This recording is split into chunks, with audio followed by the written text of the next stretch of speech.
Hi friend, कैसे हो आप लोग। आपको हम दिखा रहे हैं खेत में कैसे मतलब सरसों काटा जाता है। तो ये देखिए, सरसों की कटाई हंसुए से नहीं होती है। ऐसे पकड़ के ऐसे ऐसे उखाड़ा जाता है। सरसों ऐसे मतलब उखाड़ के इसकी मिट्टी झाड़ के और इसको ऐसे रख दिया जाता है।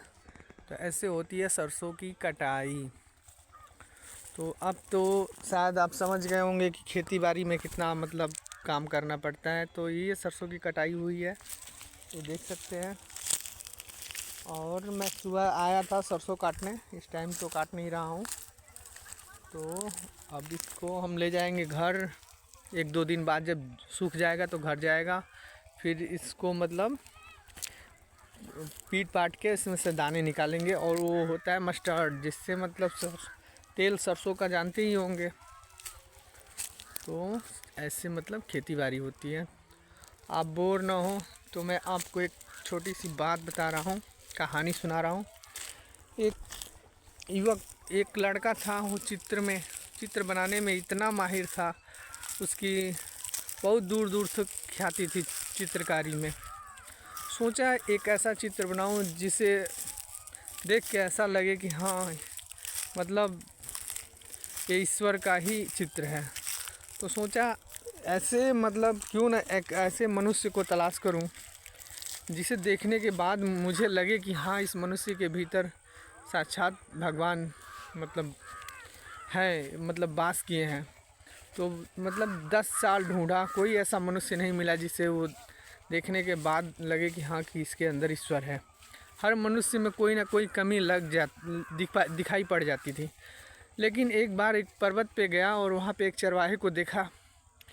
चरवाहे के फटे पुराने कपड़े थे, और वो बांसुरी लिया था और एक गैया चरा रहा था। और उसकी मधुरता और उसकी मतलब मुस्कान, उसका आनंद, उसके चेहरे का भाव, और उससे जो मतलब उसके पास जो भी मतलब जाता था आनंदित हो जाता था। ऐसा लगता था कि दुनिया का सबसे खुशनसीब और सबसे मतलब धनवान, हर तरह से वो ईश्वर का ही अवतार दिखाई पड़ता था।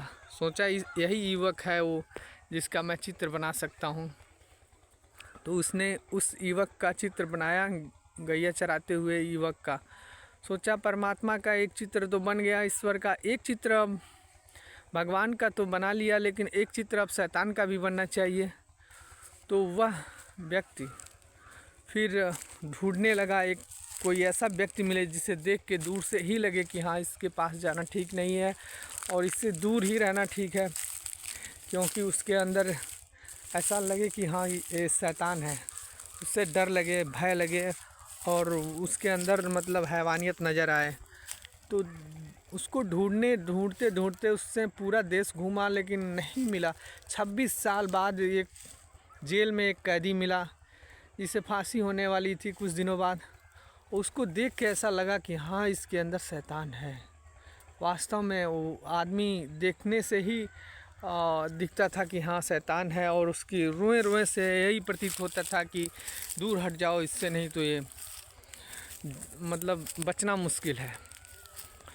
वह आदमी जेल में बंद था और कहा, भाई अगर बुरा ना मानो तो मैं तुम्हारी एक चित्र बना लूँ। कहा, बना लो, अब तो मैं मरने ही वाला हूँ, अगर तुम्हारी इच्छा है तो तुम बना लो।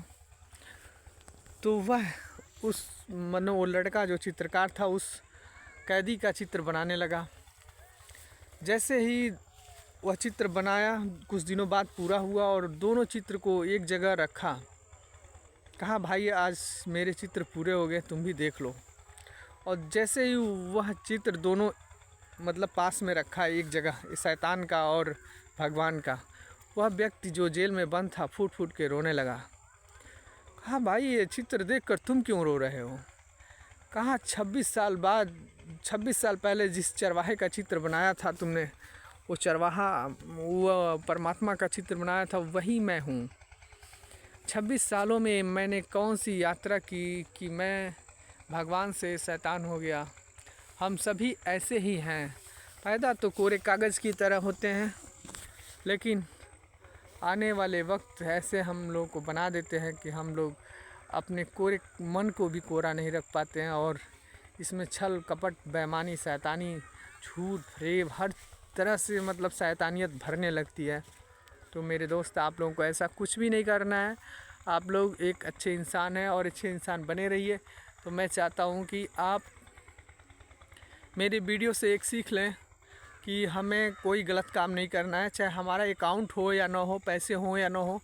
हम जितनी ईमानदारी से, जितनी सच्चाई से जिएंगे उतना ही आनंदित रहेंगे। भले परेशानियां आती रहें, जीवन में तो परेशानियां पैदा होता है, इंसान परेशानी से ही होता है। तो पैदाइशी ही परेशानी से होती है, तो जीवन में परेशानी तो हमेशा लगी रहेगी। आप बिरला जी को पूछेंगे, टाटा जी को पूछेंगे, अंबानी जी को पूछेंगे तो वो भी संतुष्ट नहीं है। तो आपको कोई गलत काम नहीं करना है। अगर आप अपने मन में ईश्वर को बसाना चाहते हैं, अपने भीतर परमात्मा को रखना चाहते हैं, तो आप हमेशा अच्छे काम करते रहिएगा और अच्छी सोच रखिएगा किसी के भी प्रति, जानवर, पशु, आदमी, हर चीज़ के मतलब हर जीवों के प्रति दया रखिएगा। अगर मेरा ब्लॉग अच्छा लगा हो तो चैनल को सब्सक्राइब कर लीजिएगा और वीडियो को लाइक कर दीजिएगा। इसी के साथ नमस्कार मेरे दोस्त, जय हिंद।